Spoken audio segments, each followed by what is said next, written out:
Hey, Laurel. Hey, Jessa. Who's our guest today? We have Rob Greenfield. So excited. Thank you for being here. Yay. Thank you. And Jessa, how did we meet him? We were actually introduced to Rob through Marina. We met through the Tory Project. Yes. Which we talk about Tory Project all the time, and they actually sponsor our podcast now. And Tory Project is a business for good boot camp for startups. And so we met Marina, and I honestly don't even remember how it came up, but Laurel. Yeah. Well, I'll be honest, it was me. I was really excited. Laurel. Rob, I was stoked to meet you. So Marina had mentioned something about Rob Greenfield, and I just said to her during our cohort, because we were leading one of the sessions, I said, "Oh my God, I love his work. I'm like so excited to meet him." She goes, "Oh, I'll put you in touch." And before I knew it, I was like, "This is happening." So the universe willed it. And thank you for showing up and showing out. We're really excited to have you. But then it was David Engel who actually put us in touch. Yes, that's Marina's point of contact. How do you know David? Oh, just a good friend. We met through the 350, San Diego 350.org, volunteering there. Yeah, that would have been like 5 years ago, I think, that I first met Dave. And then I actually lived with him for about a month before I left San Diego about 5 years ago. And I think it was like before I auctioned, maybe after I auctioned my tiny house, I lived with him for a month. I know at some point, or maybe it was when I was visiting, I lived with him for a month, but good guy. He's actually been super supportive of my work, and a good friend. Yeah, that's awesome. Yeah, thanks for mentioning him, because I was thinking about that. I'm like, I remember there were like all these dots, and it was very starry. Critical dot. Yeah, yes. And so you're a well-established adventurer and activist. So I want to run through some of the fun facts, and maybe after I run through them, you can tell us what your favorite fun fact is about yourself. All right. So the quick facts on you. This is one of my faves. You're Earth's messenger on Green Living. I love that. I envision Mother Nature like communicating through you. And this is oddly in alignment with my theme for the year.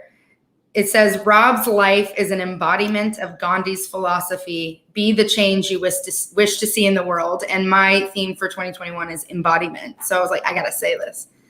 As I mentioned, you're an adventurer and an activist. You're dedicated to sustainability, equality, and justice. And for reference for our listeners, you have 173,000 followers on Insta, 831-ish thousand Facebook followers, and there's 303,000 subscribers to your YouTube channel. And I find that YouTube channel to be like an incredible resource or library. Some of your most popular videos are simple and sustainable living in my 100 square foot tiny house. And that's the one that you live in Florida right now, right? Nope. I did live there until a year ago. And then I gave it away to a little organic farming community. And then I've been actually traveling for the last year since then, more or less. I am back in Florida now. I just got back here a month ago after being gone for 13 months. Okay, that's what it was. And I watched that video, obviously. I loved it because it walks you through your tiny house and every single purposeful component of it. And that video has 2 million views. So you've touched probably 2 million people with that information. The next most popular video has 1.2 million views, and it's I grew and foraged 100% of my food for an entire year. And it was really painful for me to watch. Yeah. Because it sounds exhausting. And I'm sure. I'm excited to dig in. Is this like a flash through of your life where it's like, oh yeah. These things are all recent enough that I still remember them. Okay, yeah. Okay. And you're the creator of the Food Waste Fiasco, a campaign that strives to end food waste and hunger in the U.S. That's a big deal for Jessa and me. You've dove into more than 2,000 dumpsters across the United States to demonstrate how nearly half of all food in the U.S. is wasted, while 50 million or 1 in 7 Americans are food insecure. Phew, that's It's incredible. And finally, you have several books. I think your first one was Dude Making a Difference. Appreciate that one. Mm-hmm. Also, Food Freedom and Zero Waste Kids. And a lot of these adventures have been captured into your 6-episode series, Free Ride, on Discovery Channel that has reached worldwide listeners. And I'm sure this stat needs to be updated based on your latest travels, Rob, but there's a note here that your travels have taken you to 6 continents and 45 countries. So yeah, that's out of all right. that, what are you most proud of? It was pretty painful to listen to all that, to be honest. I am proud of being a human being who cares and trying really hard to live out that care. Proud that I woke up to the realities of so much of the destruction that exists in this world, and that I decided to do something about it. And as you mentioned, Gandhi's a big inspiration. Be the change you wish to see in the world. And I think that's something to be proud of, and just sticking to it every day. You got to keep on going. It's a difficult world to tread through with, all the consumerism that's forced upon us, and the narratives of things being supposed to be this one way. And so just trying really hard and sticking to it, and that other people are inspired is what keeps me going. Seeing that other people are making positive changes and their lives are better because of the work that I do. And my plan is just to keep doing that as long as I'm around on this earth. That's awesome. I'm inspired in like the few minutes just sitting here. And with all the work you've done, what are some stories, like examples of the inspiration that you've seen, that you've inspired change in other people that have stuck with you? Yeah, well, I mean, it's everything from like super small things to someone walking up to me and saying they had a paper towel addiction, where they just went through rolls of paper towel a week, and then they saw me just talking about how we're chopping down trees just to wipe up our counters, and like then saying, just then I just realized I'm done with paper towels. It doesn't make sense. So little things like that. So I get messages pretty commonly from people that have started to, come across my videos and my writing online, or come across me in person, and that they've just radically transformed their life. They quit their corporate job and they went off and pursued something in service to humanity and to other species. And so, yeah, wow. little things to big things. Yeah, I love those examples, because obviously, like you just said, it's like you can make a very small change that has a long-term impact, like something like the paper towels. And I'm that person, and I'm just going to pat myself on the back, because I've been, thank you, like a year not using paper towels. And I was like, how do you live without paper towels? And now that I don't use them, like it's weird to me when people have them in their homes. I'm like, oh, like it's just this behavioral change that you just have to have that awareness, and then to the big impacts. And so like any of us can make a small change right now, this minute. And, if you're more inspired and don't like where you're at or what you're doing, you can make that bigger leap. So I just feel really good. Yeah. Like when people are like, I completely changed my entire life. Yeah. You've had like a proper impact. Wait, me or you? You mentioned like in some of your blogs and books that temperance, or not drinking alcohol, is one of the biggest changes you made in your life. And I'm smiling because when I think of Rob, I think planet. I don't think booze. And so I'm wondering why alcohol was such a huge component of your transformation, and what spurred that. Well, the thing about alcohol is that it doesn't just affect you in the moment that you drink the alcohol. Alcohol can remain in your system for, days, but also the way that it affects your sleep patterns and the way that it affects your physical and mental capabilities. Like getting really drunk can be something that affects you for weeks, really. And a lot of people don't notice it, but I noticed how long it would take me to recover to my, to my higher like abilities. And so it was just one of the biggest things in removing something from my life that was preventing me from being able to achieve what I wanted to achieve and do what I want to do. So, a lot of people look at giving things up and they think about what they're giving up, but they don't think about what they're gaining.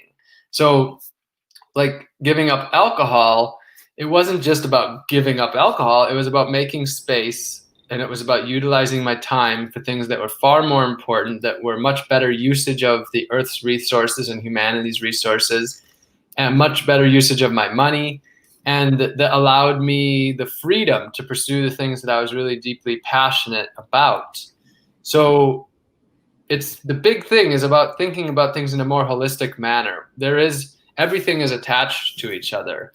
And it can be hard for me to pinpoint, moments where because I did one thing, it had this change. Because when I started to wake up, I changed so many different things. And it was all together, the way that I spoke, the way that I related to others, what I ate, the things that I purchased, how I got myself around via bicycle versus cars. Everything together is what really shifted my life. And I really try to keep things as much as possible in a holistic manner. I mean, holistic is kind of a catchphrase today, but it's a good word. I mean, it really means just paying attention to the whole, to everything. And I think that's one of the most important things if you're trying to live a more sustainable and healthy life. Agreed.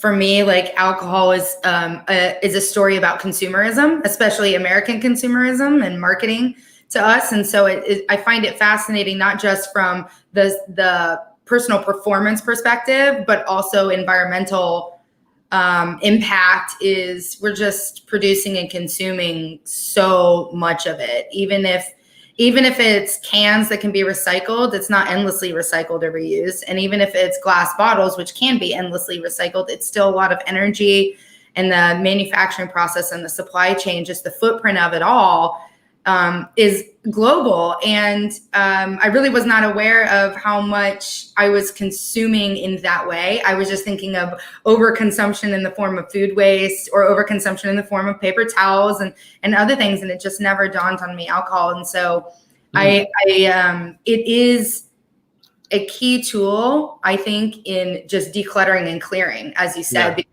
then you can look at things more well-rounded. So thank you for sharing that story. Yeah, other parts about it is it's about, just deep respect for the body. And alcohol is poison to the body. It's toxic in too large of quantities. And so it's about putting things into our body. Like, again, it's about what time, energy, resources we have. If I'm putting alcohol into my body, then I'm not in that moment putting like really wonderful, nutritious food into my body instead. Or money, if you're spending, a lot of people say they don't have enough money to eat healthy, but they're spending a couple $100s a month on alcohol. And that's what I was doing. And I said the same thing. And realizing that if I went to the bars and spent $50, that was a week's worth of healthy groceries instead for one night.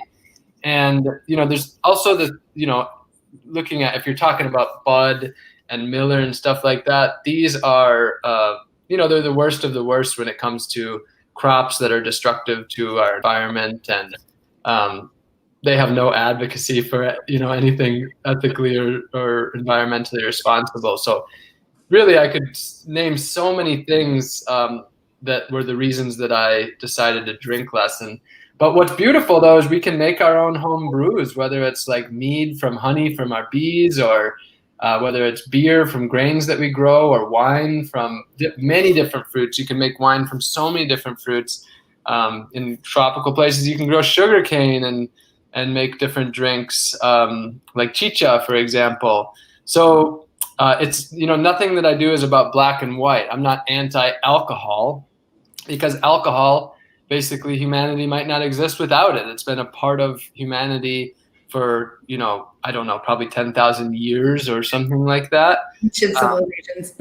Yeah, so it's just about looking at everything and choosing things wisely. I'm not dogmatic about anything or 100% anything. One thing that I pretty much never will do is I will never throw any food waste into a garbage can. That's something, there's no exceptions. Like, I'll take that food waste and I will carry it with me to a tree, to the woods, bring it home. That's one thing that I don't make exceptions for. Just cannot rationalize food waste in a garbage can. I can't either. I feel like this is an intervention for me because one, we're recording this January 21st, and I celebrated the inauguration yesterday with some champers and a little bit of bourbon. And I'm feeling that productivity that lack today when we got on with Rob. I'm like, oh yeah, our microphone's not plugged in. And then food waste. It is a problem for me. Like, I am very aware and I buy, my thing is like, I buy too much and I don't know why. And I'm trying, and this is my psychological issue I've been working on, is like, why do I keep buying more food when I already have food? And I need this like variety. Well, what if I want this? What if I want that? And so I need to have all the stuff to make these things that I never am going to make. And I'm embarrassed, first of all, I will say that, but it is a problem. And anyway, I'm just putting that out there. I'm not going to sit here and act like a saint, like, oh, I'm not drinking. No, I don't throw any food away because I do, and I want to be better. Yeah, well, you can always do better. I mean, I waste food. I just don't throw it in the garbage. Like, right. It's hard not to waste some food, but it's easy to not throw it in the garbage can and find a place to compost it. Or easier, not for everyone. You know, everybody's in their own situations, and for some people it's hard. But I've designed my life so that if I need to find, I'll design my life where there's no way I'm throwing food waste into a garbage can. Yeah, I mean, we have dogs, so like dogs will eat it. Okay.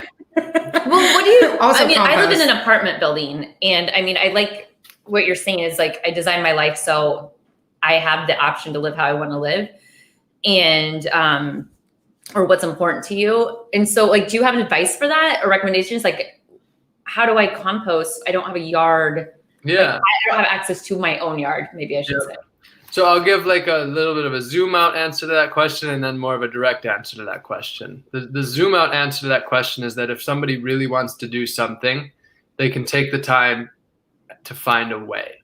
So if like you really wanted to compost, you would have already looked around and found a place to compost, and you would have probably found one, because there are so many places. Like, just by simply Googling, where can I find a place to compost in San Diego, would take, somewhere, or looking for Facebook groups that are about gardening and posting in there and saying, hey, does anyone know where I can compost? So there's websites, for example, like makesoil.org, which is a place where you can find places where you can bring compost. So, the sort of zoom out is when people ask that, it's like, try hard. Try harder. I want to make change and actually making change are two different things. Very different things. Yeah, there's millions and millions of people who are talking. There's less that are doing. And there's a lot of people that are doing. But I would say, I would say that what's a beautiful thing that we have in the world today is that millions of people are waking up to the reality of our 21st century way of life, and the destruction, the injustice, the inequity that exists through our way of life. And there's just so many people that have awoken and are waking up. Now, I think where we're lacking more is then actually acting on that. And there are a lot of people that are acting on it, but not enough. A majority of people, I would say, wake up and they talk about it, and then they don't do enough to actually follow through on that. And that's one of the areas that I think we are struggling as a society and as humanity. And I don't put the blame on anyone, because it's a really hard life that we live. Like, even people who are pretty privileged and have a lot of things, like, still life can be pretty traumatic and pretty difficult to tread against, corporate agendas and government agendas that really aren't for happiness and health and regenerative living. But to answer the question more directly, as someone who's in an apartment building, a good thing to do is join a community garden where you can bring your compost to the community garden and drop it off. You can have a 5-gallon bucket with a lid. So you just put your compost in there, keep the lid on so there's no smell. If you bring your compost weekly and you have space in your freezer, you can actually freeze your compost so that you have no smell or no rot, and then bring it to the compost bin. You can also keep it in the fridge, but a 5-gallon bucket does the job if you're bringing it once a week. There's also many compost pickup services. I don't know if there's any in San Diego. You can find someone who's a friend who has a backyard and ask if you can set up a compost bin in their backyard. You could find a church. Does that mean you have one? Yeah, I was just saying that it was on my list for the last year, my husband and me, to get a compost bin, and I just put it off and put it up. And San Diego gives you a voucher, right? So all I had to do was go to Home Depot and get one. Yeah. And we finally did that. My husband is on his way to pick up the compost bin. And Today? You probably text him right now and is like, I'm talking to Rob Greenfield. Please go get a compost bin. Hurry. Yeah. Yeah, so there's a lot of different ways to do it. But again, a really cool website is makesoil.org, and you can go on there and see if there's a compost drop-off or pickup service in your area. Thank you. I'm surprised at how many people actually want to help when you just say it. Like, I'm shocked. I mean, I live in Ocean Beach, which is pretty eco-minded as it is. And I'll just post random stuff on Facebook like, hey, can somebody tell me where there's a chicken that I can get some eggs? And it turns out there's like 5 homes on my block. Really? Like my block alone that all have chickens. Yeah. You mentioned a word, Rob, that was like ding, ding, ding, ding, regenerative. Can you please tell us what your definition is of regenerative? Yeah, okay. Well, sustainability is a big word. And the idea of sustainability is that you can keep doing what you're doing without depleting the resources. So the idea of something sustainable is that you can basically do it sort of forever. I mean, nothing on earth happens forever. So that's not really the truth behind it. But the idea is that it can be sustained. So the amount that you're harvesting from that land, it will keep coming back and it'll keep being there. So your kids and the next kids and the next kids would be able to go harvest those, say, wild onions, for example. Harvesting too much, depleting the resource till it's gone would be not sustainable, because then those onions aren't going to be there anymore. So that's what sustainability is. Now, the problem is that today we are not really in a place where sustainability is enough, because we don't want to sustain what we're doing right now, because what we're doing right now is completely unsustainable. What regenerative means is to regenerate. So if a lizard, there's lizards where if you try to catch them by the tail, their tail falls off. Right now, we've got a lot of tails that have fallen off, and we don't, the idea is that you would want the tail back on the lizard. So what we're trying to do with, what regeneration is, we've depleted our soils are destroyed. We want good soils. Many of our forests have been chopped down, they're gone. We want forests back in those places. Our oceans are polluted. We want those to be clean, free of plastic, free of toxic runoff and algae blooms that are created from too much nitrogen in the water. So to regenerate is actually to look at the real problems that we have and do things in a way that bring things back to a state of harmony, whether it's our soil, our water, our air, our way of interacting with the world, with other species. So, I still use the word sustainability, but the truth is that it's a bit of a farce to use that word. And I am shifting more to using the word regenerative.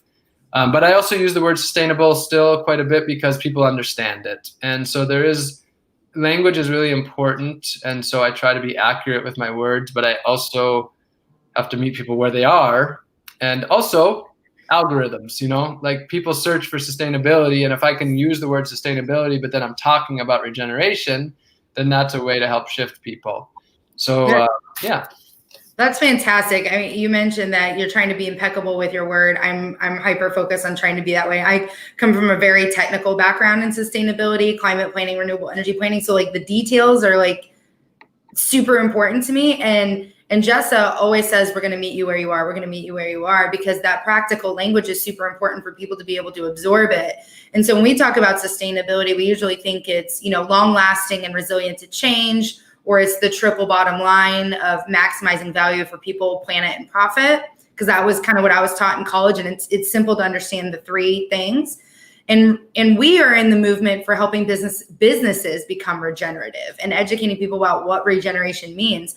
And to us, it's it's consistently adding value to everything that you touch and everything that touches you or your stakeholders, creating value for your stakeholders. And the environment is always elevated to the level of a stakeholder in your business.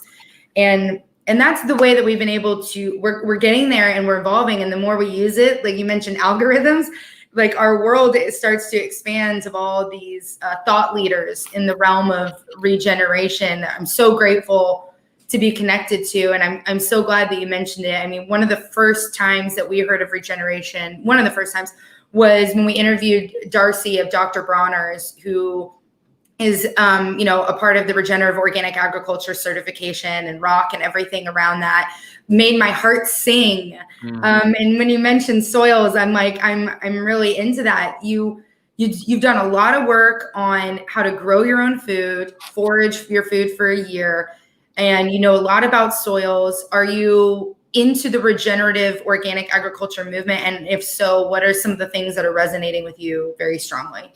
Well, I'm definitely into it. I don't have experience with growing food on large scales. Like, I would never consider myself a farmer remotely, even though people like to throw that word around. But I've grown a fair bit of food, and I know how to grow a fair bit of food, but I'm just a gardener. And I don't even necessarily consider myself a gardener. There's a lot of gardeners who are a lot more knowledgeable and experienced than I am.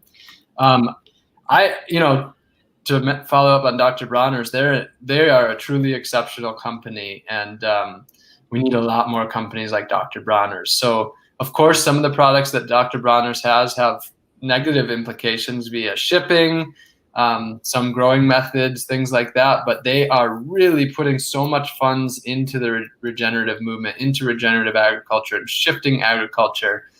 They are a really, really great company. We love them. Yeah, cool. Yeah, they're a certified BCorp, and we have submitted our application. There's a huge backlog, which is a great thing. There's a huge backlog. Companies want to be certified BCorp, so I think it's about 6 months, but we've been pending for a year, and we love to vocalize BCorps. Now everybody sees the B with the circle on it. So we always use Dr. Bronner's as a poster child. Cool. Yeah, BCorps I think are one of the I believe that's one. It's one of the few labels that I really believe in. There's so many labels. I don't believe in USDA organic. I mean, I believe that it is that label, but I don't believe that it's anything that you should be able to look at and feel like, oh yeah, I'm doing something good, because most USDA organic I don't want to say meaningless, but it's not even close to the picture that people imagine on the package. One thing I want to mention is that something that you mentioned before about like making sure that the actions are all sort of regenerative and in that they leave the place better. An interesting thing that I see, that I think about a lot, is that we have this sort of thing where we like to isolate things and we focus on what we want to focus on. So, for example, let's say you have one of these programs where it's like you buy a pair of shoes and then someone else who doesn't have shoes gets a pair of shoes, like Tom's, for example. So then you're like, oh man, we've put shoes on like 1 million people who didn't otherwise have shoes. We've done something great. But what you really have to ask is who's making those shoes, and are you decreasing their quality of life in a way that is equal to the increase of quality of life that you've given elsewhere? And a lot of what nonprofits and businesses like to do is they focus on what's visible as their positive impact, but then they kind of like leave all these negative things to the side and avoid talking about those. And the way that I try to design my work is so that I'm not stealing from one area to give to another area. So where are the materials coming from to build the gardens for people? Are they actually coming from people that are working in pretty wretched conditions and I'm contributing to that? Like, for example, buying cinder blocks from Home Depot or Lowe's, which I do sometimes. But, like who's paying for the increase in quality of life? And I think that's one thing that's missing a lot, and that is like glossed over a lot, and is a really important thing to look at if we're talking about real regeneration in our work, in our businesses, in our nonprofits, in our lives. I agree. I think that stakeholder capitalism or a regenerative economy is one that is not a zero-sum game where somebody has to lose for another entity to win. I think it's win, win, win, win, win. We talk about this all the time about how it's creating wins for every component part of it. Thinking about how the fungi and the bees and the ants have survived for billions, millions of years. And how do they do it? Well, they just create value out of waste and opportunities, and nothing is wasted, including economic waste or a negative externality or a positive externality. It's all neutralized or absorbed within the system itself. And I recently read an article that said the prescription or the medicine for our broken economy isn't corporate social responsibility or big companies doing better for the environment. It's more capitalists that think like we do, like you and like Jessa and me, that go, okay, I'm going to start more businesses to solve a problem and create value, but from a holistic perspective, not like I'm creating this one thing and this is what I'm having. So thank you for sharing your insight. You might not be a regenerative farmer, but you're a regenerative thinker. Thank you for adding value. Yeah, and just to add to that, like then it's about that idea is correct if the businesses are actually regenerative, but very few businesses, very few initiatives that claim to be regenerative are, like, they're few and far between. So it's like there's marketing, and then there's what we're really doing, and then there's really understanding what we're doing. And that's a really important thing amongst our generation. I see, not everybody, but there's so many people that have a business idea or a community they want to start. And it's always about like creating something grand. And often they've never created anything and they don't know that much even about it. Like they come to me and they're like, I want to start a community. What do you know about starting a community? Well, you're asking someone who's never started a community and you're talking about starting a community. There's already a lot that exists that are doing really well that you could join instead. And I think that's something that I encouraged our generation to think about. It's like, we don't have to create some things that are already existing. It's more about collaboration. At this point, there's so many good things going on that can use our support rather than us having to be the creator of it. And just remembering that things are hard. Like if you want to, like if people come to me and they're like, I want to feed 1 million people. I'm like, well, have you fed anyone yet? And it's usually like, no, I've been spending 2 years researching it. And I'm like, well, you got to start somewhere. You're not going to be able to grow enough food or rescue enough food to be feeding 1 million people until you've actually fed one person first. And that's something that I really like to share with people is just like, start small and start manageable and grow. Because the other thing is that if you start too big, there's a good chance you're going to fail because you don't really know what you're doing. And all these ideas you had that were great ideas, well, if you started out with already 100 people signed up and then you realize that was not the right way to do it, that's a much bigger deal than if it was 1 or 2 people first. So, patience is not necessarily a virtue that we have in our generation. And I can relate, but I would recommend that amongst, probably a lot of the people that are inspired by your podcast and want to start something big. To remember, you got to start something big with something small first. Yeah, that's such a good reminder. And it reminds me of, or point, I should say, and it reminds me of something we talk a lot about is like progress over perfection too. Because if like someone has that goal and it's like, you don't need to feed 1 million people in a day, you feed that one person one day at a time. And you, like you said, you just got to start somewhere. And so much of what you're saying is just really, obviously, hitting home to a lot of things that have been on my mind lately, which is like and you said something that I hadn't really thought about, but it's the idea to create, or that feeling where we always need to be creating something. The capitalist society, like just drive, like do something new. It's like, why are you creating something that already exists? And why is yours better?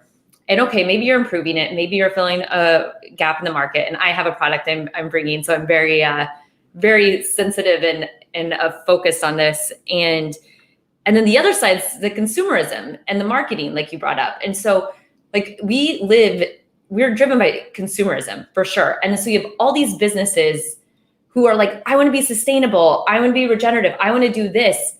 But the same breath, all they're doing is putting more dollars to marketing to get more people to buy their quote sustainable product that they really don't need. Yeah.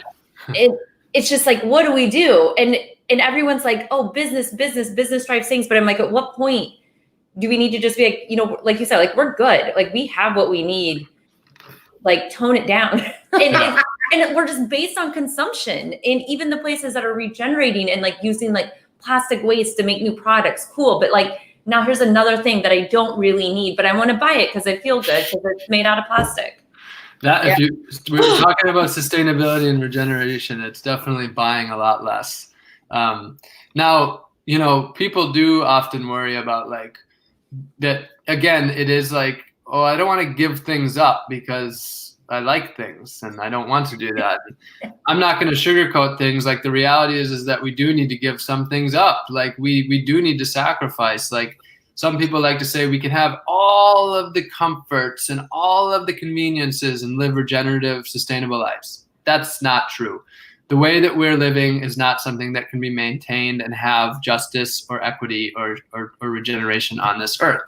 But we can still live comfortable and convenient lives, just not the way that we currently are. And it does require, like, the truth is that it does require sacrifice, and it does require giving things up, some things. But the truth is also that most people who do that are happier and healthier and more, you know, find more purpose and passion. So still, like, in the moment, it can be sacrifice, but for most people, in my experience, that sacrifice pays itself over in so many ways. Like, just deeply loving someone doesn't cost anything. And if you can take your mind away from loving your car and loving your house and put your mind into loving the earth and loving, you know, the people around you, that is free. And it's completely sustainable to love people and to spend time with people.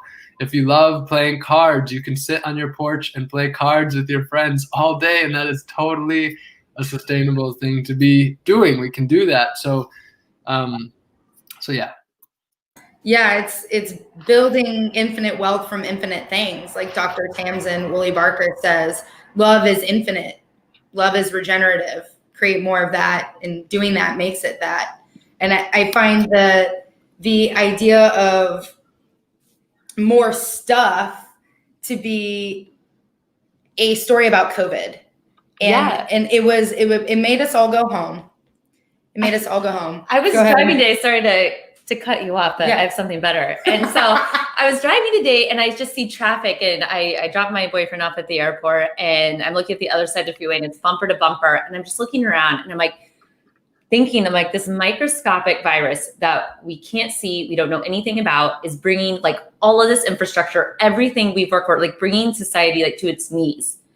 And it's just like, I was thinking, I'm like, it just goes to show, like, we went too far, like we did too much, and we took advantage of so many things like at our disposal that by just like natural processes, it's like, no, like we're going to stop you. And it's just thinking about that.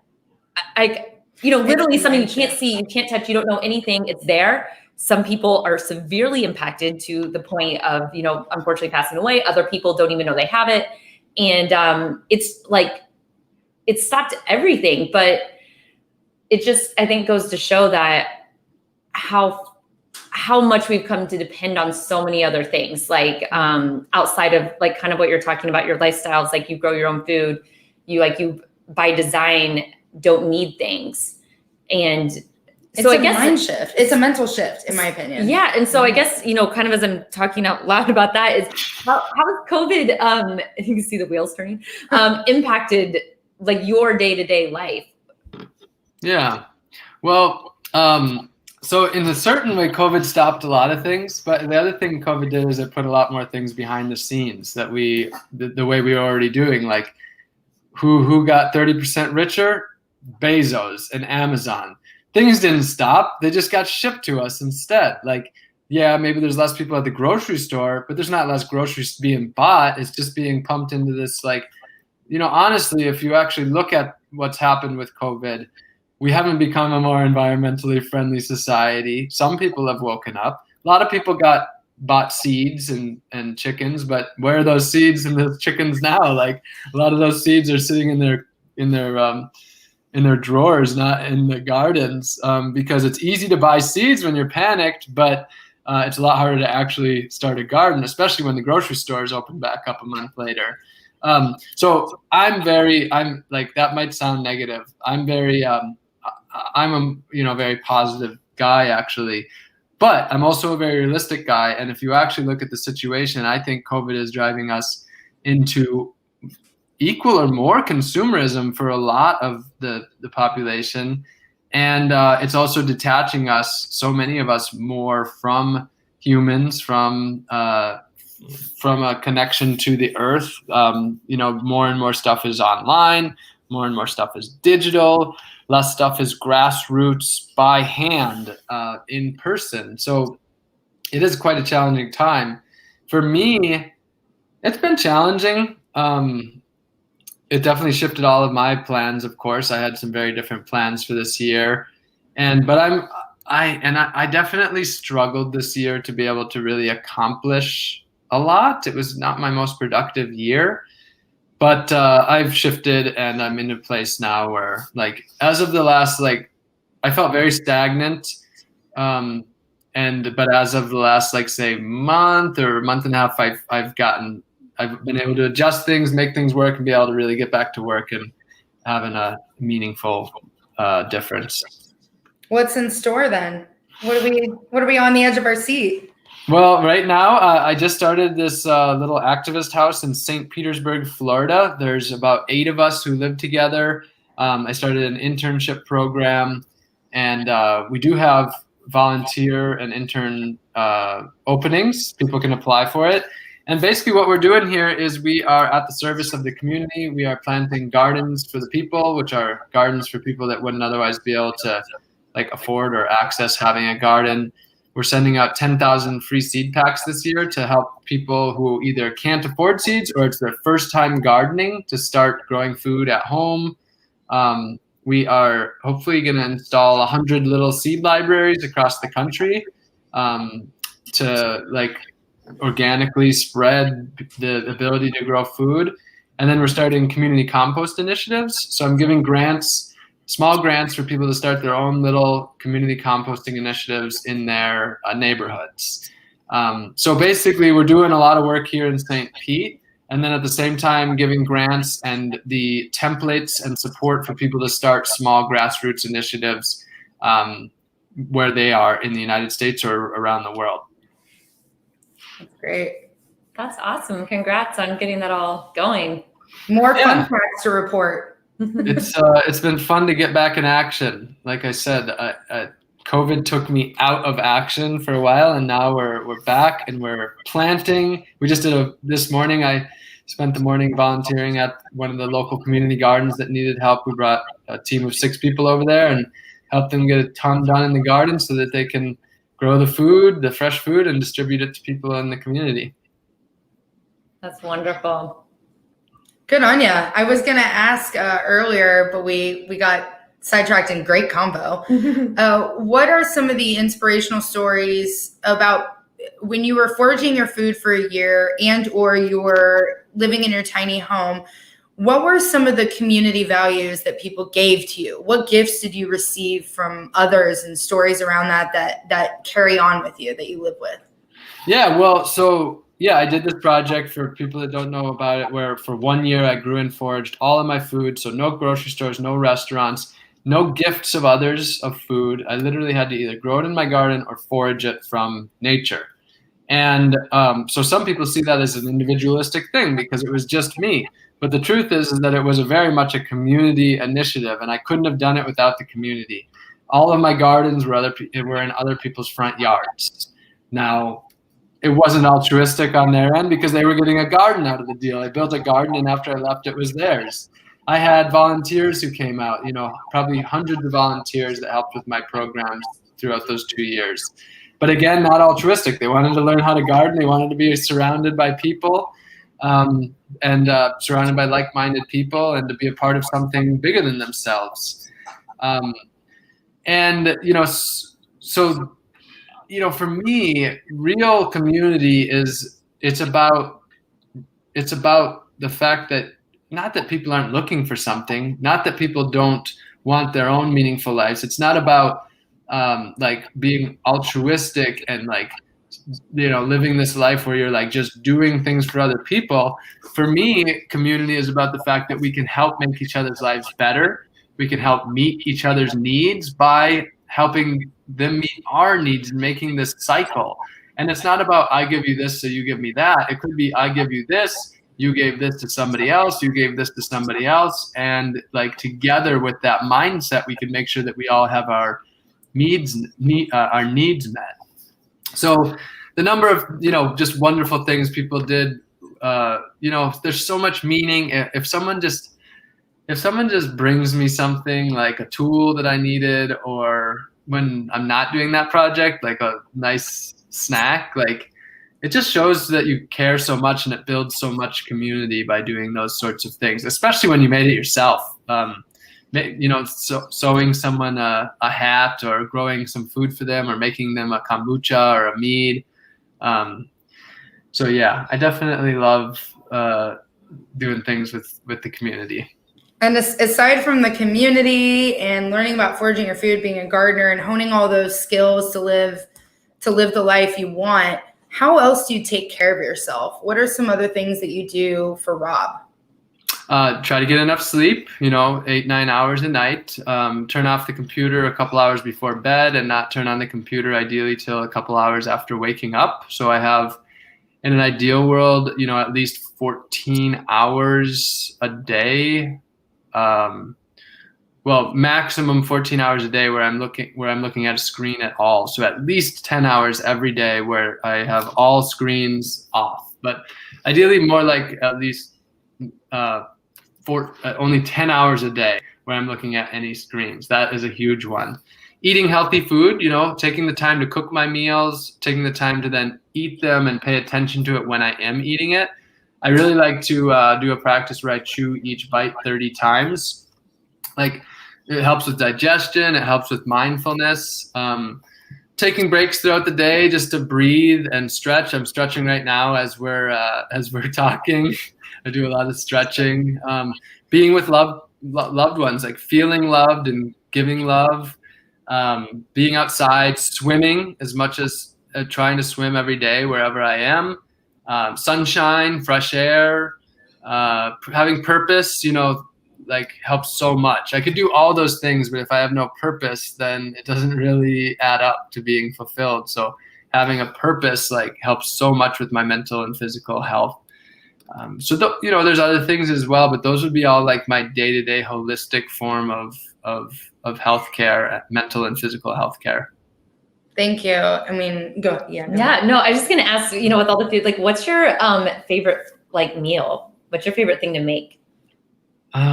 Well, right now we've got this team of people, and we take turns cooking. So my favorite thing is whatever's put down in front of me. It's been so nice to have a community where we share responsibilities. And to be honest, I don't really have a favorite. I love anything that is healthy and abundant and generally good for the earth. I love. So we have just a few minutes, and also my computer's at 7%. So I was going to say thank you for investing your screen time in us. Yeah. And we can wrap up. Yeah, my pleasure. I've enjoyed it very much.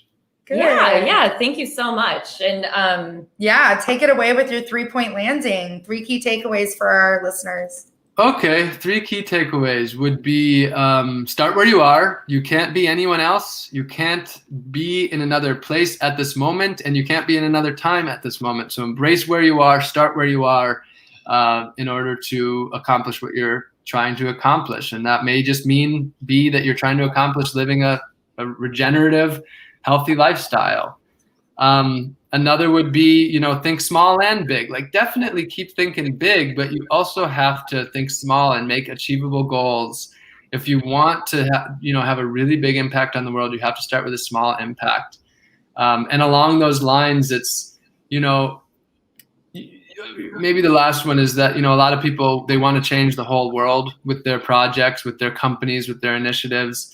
And I would say give up on that idea. You're not going to change the whole world. Gandhi didn't even change the whole world. Martin Luther didn't change. King didn't change the whole world. I mean, honestly, you're probably not going to change the whole world if they couldn't either.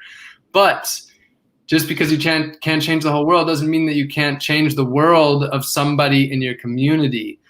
You might not even know the impact that you've had on people if you live a life of service. And a lot of times you really won't know the most beautiful things that you've done. So focus on doing what you can. Don't be overwhelmed with all of the problems in the world. None of us were born with the burden of the earth on our shoulders.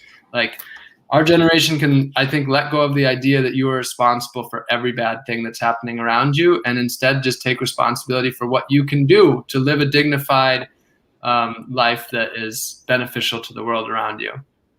And that's how you be the change. Thank you, Rob. We appreciate you. Thank you, Jessa and Laurel. I really enjoyed spending time with you and hope to meet you in person and share a hug one of these days. Yes, love it. All right, back to work for me. Yeah, send it, Jessa.